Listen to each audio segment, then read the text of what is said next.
Radium te invita a que hagas la radio con nosotros. A partir de ahora, Visión Radium. Una mañana llena de actualidad local, nacional e internacional, con una mirada particular. Visión Radium. Conducción, Claudia Durán, Gabriel Conte. Visión Radium, solo por la radio que te gusta. 91.3. Para toda la provincia de Mendoza. Radium. Contactos telefónicos.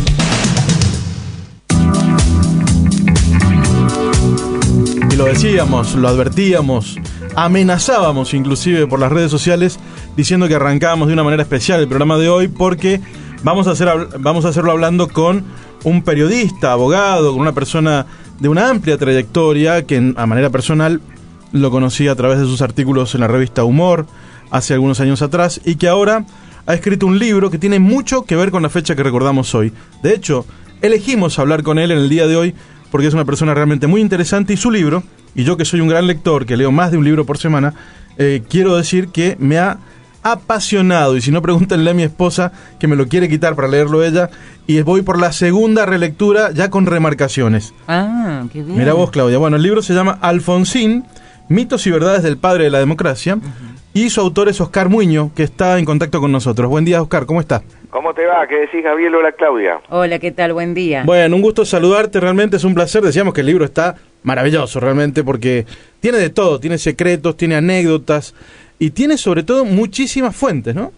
Sí, la verdad que la idea fue tener muchas fuentes, hablar con mucha gente, pasados 30 años de la democracia, pero muchos más desde que empezó la carrera de Alfonsín. Claro. También había un problema, que es que iba llegando una generación a su final biológico. Recordemos, Alfonsín murió hace ya 5 años, y bueno, entonces había que tomar los últimos testimonios, digamos, de una generación que se está yendo, y esa fue un poco mi intención, hablar no solo con los partidarios de Alfonsín, sino también con sus enemigos. Sí, de hecho en el libro encuentro, bueno, hay una biografía, pero muy, ¿cómo decirlo?, muy natural, muy bien contada, a partir de testimonios y de gente que lo conoció desde joven en Chascomús, inclusive, ¿no? Realmente muy interesante lo que has logrado. Bueno, te agradezco. La intención fue, sí, contar la historia de un argentino que se llamó Raúl Alfonsín, que nació en 1927, cuando la Argentina era uno de los 7 u 8 países donde la gente mejor vivía en el mundo, donde los salarios eran más altos, donde se suponía que iba a tener un futuro radiante, y a lo largo de la vida de Alfonsín, la Argentina se fue deteriorando, la Argentina fue cayendo, la Argentina fue sin encontrarse, la Argentina fue cayendo en dictaduras militares, y bueno, una parte de esos dramas de la Argentina, las dictaduras militares y el no respeto de la Constitución para elegir gobernantes, lo terminó justamente Raúl Alfonsín en el 83. Faltan, por supuesto, montones de cosas con las que la democracia todavía está en deuda, ¿no? Claro, yo cuando leía el libro veía que las vicisitudes con las que se fue encontrando empiezan a coincidir de alguna manera después del 4º, 5º año de gobierno. Y te quería preguntar tu impresión, porque lo estamos hablando con mucha gente, que esto... de que Alfonsín le tocara la etapa en donde los presidentes duraban 6 años, ¿no le jugó en contra y por eso se deterioró tanto sobre el final de su mandato? Yo creo que lo peor para Alfonsín fue que le tocó la peor época no solo de Argentina, sino de América Latina. Vos sabés que los historiadores y los economistas llaman a la década del 80 la década perdida de América Latina. ¿Por qué? Claro. Muy sencillo, lo que América Latina produce, los commodities, los productos del campo, básicamente tenían los precios más bajos de la historia, mientras había una deuda externa con las tasas de interés más altas de la historia. Esa combinación fatídica hizo que todos los países de América Latina se empobrecieran en esa época, y bueno, a Alfonsín le tocó la mala suerte de gobernar esos días, ¿no? Exacto, a vos te tocó también, además de todo lo que has hecho, trabajar en cultura, donde fue una época realmente floreciente de la cultura en la Argentina, y en muchos otros aspectos, trabajar como subsecretario de Información Pública de la Nación. ¿Cómo era la relación con los grupos de medios? Porque en algún momento también se habló, fíjate vos, estamos hablando 30 años después de un mismo protagonista, ¿no? De Héctor Mañeto, detrás de un presunto golpe económico contra Alfonsín, ¿no? Y a vos te tocaba estar en la trinchera en ese momento. Mirá, yo creo que la relación de Alfonsín con Clarín en particular era una relación muy compleja, muy ambigua, pero que eso es tradicional en la política, digamos. ¿Por qué? Porque los medios de comunicación y los partidos políticos compiten para ver quién guía a la opinión pública, quién es considerado por la gente como el representante mejor de sus intereses. Claro. Y me parece que esa tensión hace que los partidos políticos y la prensa, digamos, no partidaria, que nacen más o menos en la misma época, en el siglo XVIII, y sobre todo se desarrollan a fin del XIX y en el siglo XX, tienen una competencia. El tema es cómo se daba esta competencia. Yo creo que hay semejanzas, como vos marcás bien. Por ejemplo, Alfonsín llegó a protestar públicamente contra Clarín, planteando que desanimaba a la población, y hay diferencias con el gobierno actual porque Alfonsín jamás se quiso quedar con Clarín ni tener una prensa adicta monumental, ¿no es cierto? Claro. Desde el sector privado. Entonces hay diferencias muy grandes y también hay semejanzas que yo creo que son las que el gobierno intenta exagerar también para pensar que es la misma lucha, que yo creo que no lo es. Sacaba este tema precisamente a raíz de la nueva instalación de la discusión sobre la ley de medios en la Argentina, pero realmente aparece en el libro Mañeto y algunos protagonistas de los medios de comunicación reiteradas veces. Inclusive hay una anécdota que contás en el libro muy interesante, cuando lo van a visitar a Menem a La Rioja, no sé si era Terraño, como enviado de Alfonsín para la sucesión en el cargo, estaba reunido en su casa de La Rioja precisamente con Héctor Mañeto, ¿no? Exactamente, y Alfonsín también dice que jamás le entregaría Canal 13 al grupo Clarín, que ya lo pretendía en esa época, y que bueno, justamente esa entrevista que vos mencionás entre Menem y Mañeto fue muy fructífera para Mañeto, porque apenas asumió Menem, antes incluso de entregarle Canal 13 al grupo Clarín, puso el Estado un interventor, que era Abel Maloney, que se encargó de preparar todo para que Clarín se hiciera cargo, ¿no? Claro. Y bueno, uno se entusiasma con el libro porque hay de todo, y los que estamos aquí en Mendoza encontramos a muchos protagonistas locales, pero me quedo con algunas anécdotas. Por ejemplo, algunas cosas que son parangonables con la actualidad. Por ejemplo, el momento que contás cuando Alfonsín toma la decisión de llevar a Eduardo Angelós como su heredero, como candidato a sucederlo en el año 89, sin quererlo. Y me parece que es muy parecido, valga la redundancia, a lo que le está pasando a Cristina Kirchner con Daniel Scioli. Sin quererlo, tiene que entregarle el mandato, ¿no? Y es el drama de los líderes muy fuertes, cuyos partidarios más cercanos, los más fieles, los más militantes, no quieren que crezca ninguna otra candidatura porque suponen que eso, y efectivamente lo suponen bien, debilita el liderazgo del propio caudillo. Entonces, cuando llega el momento de que el tiempo del caudillo se acaba, no hay ninguno entre sus filas, y esa es la historia argentina. O fíjate que Irigoyen tuvo que designar a Alvear, que no era de su grupo interno, y así sucesivamente pasó siempre. Claro. Menem lo tuvo que permitir la candidatura de Duhalde, que tampoco le gustaba, y lo que vos marcás hoy con absolutamente cierto, que bueno, Cristina no tiene un heredero que exprese su propia línea política, ¿no?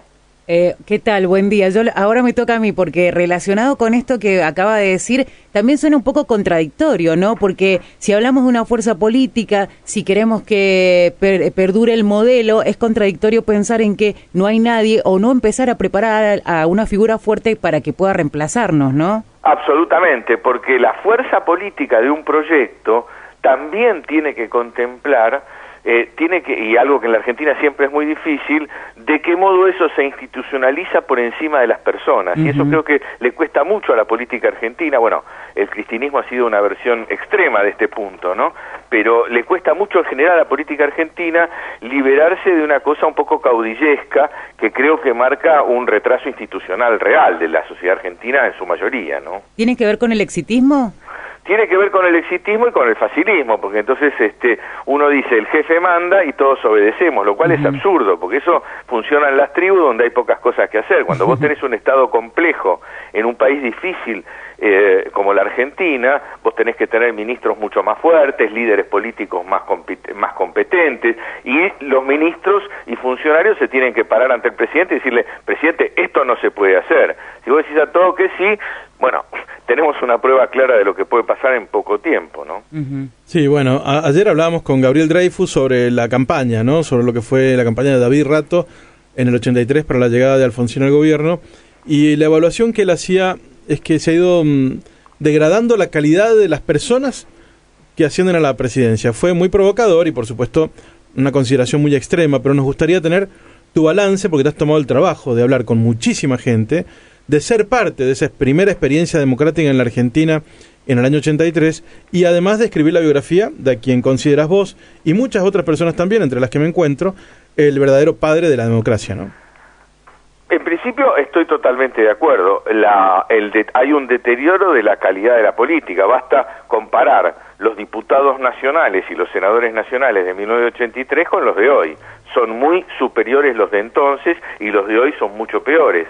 Pero lo mismo pasa con los médicos, con los periodistas, con los dibujantes, con los abogados. Es decir, yo creo que la Argentina está retrocediendo en ese sentido. La Argentina era más importante en el 83 que hoy, así como era más importante cuando nació Alfonsín que cuando Alfonsín se murió.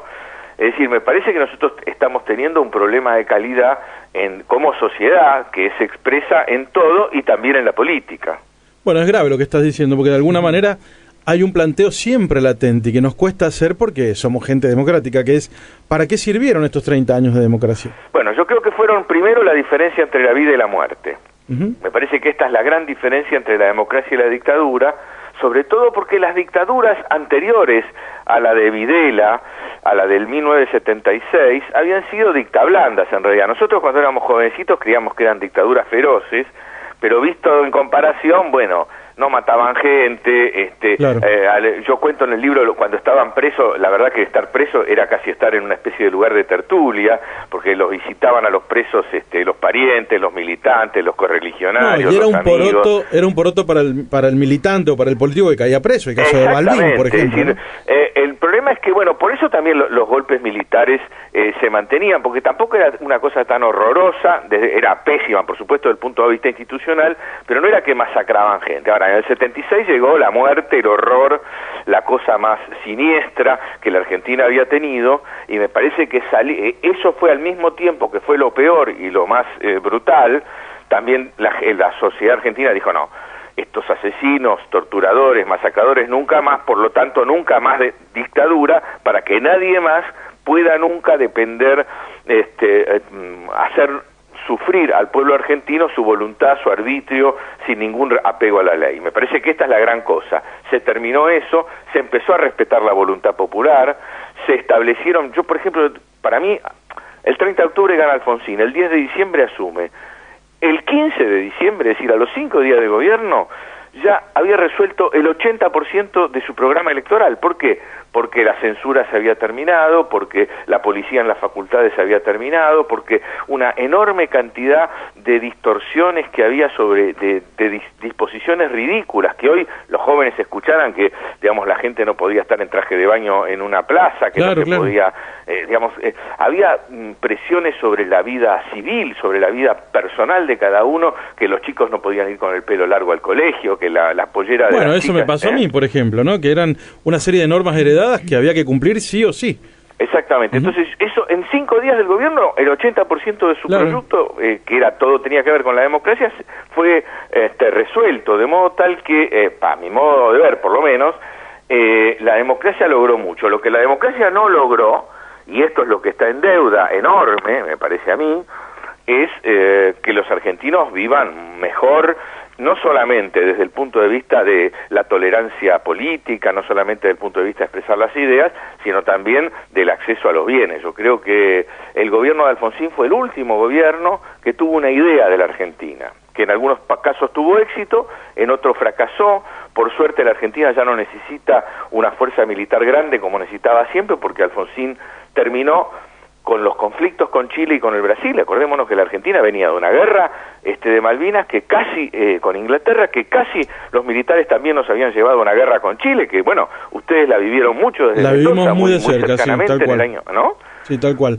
Y además le tocó hacer lo que estaba haciendo con todos los responsables de la dictadura en libertad y en sus lugares, ¿no? Y en los puestos de mando del ejército, claro. Los generales, los almirantes, los capitanes de navío, los coroneles, los tenientes coroneles, los capitanes, habían participado en la represión ilegal, en la ferocidad del terrorismo de Estado. Entonces, no era estar con oficiales que uno bajaba el cuadrito nada más. eran los mismos tipos que iban a ser juzgados, eran los que tenían los fierros en esa época, y era muy difícil, ¿no? La verdad que muy difícil. Es así, Oscar, realmente tan interesante hablar con vos como leer el libro. Ya dije, voy por la segunda lectura. Pero no abandones, no dejes de servarle el té a tu mujer cuando te habla, porque ningún libro, ni siquiera uno de Alfonsín, merece que uno no atienda a su mujer. Es así, pero aparte es un libro que tienen que leer no solamente los radicales, porque es un libro de historia. Tiene muchísimos testimonios. Alfonsín, mitos y verdades del padre de la democracia, el libro de Oscar Muiño. Su autor está aquí con nosotros y bueno, te agradecemos muchísimo y te deseamos un feliz 30 de octubre, ya que son pocos los que están hablando del tema, hablemoslo entre nosotros, ¿no? Bueno, los felicito, la verdad que me encantó hablar con ustedes, además como periodista todos tenemos el bichito y todas las preguntas fueron a donde tenían que ir, así que mis felicitaciones también a ustedes este 30 de octubre que, como vos bien decís y como Claudia señalaba, deben ser remarcados por todos los argentinos. Un abrazo grande, buen día. Otro para ustedes y muchas gracias. Hasta luego.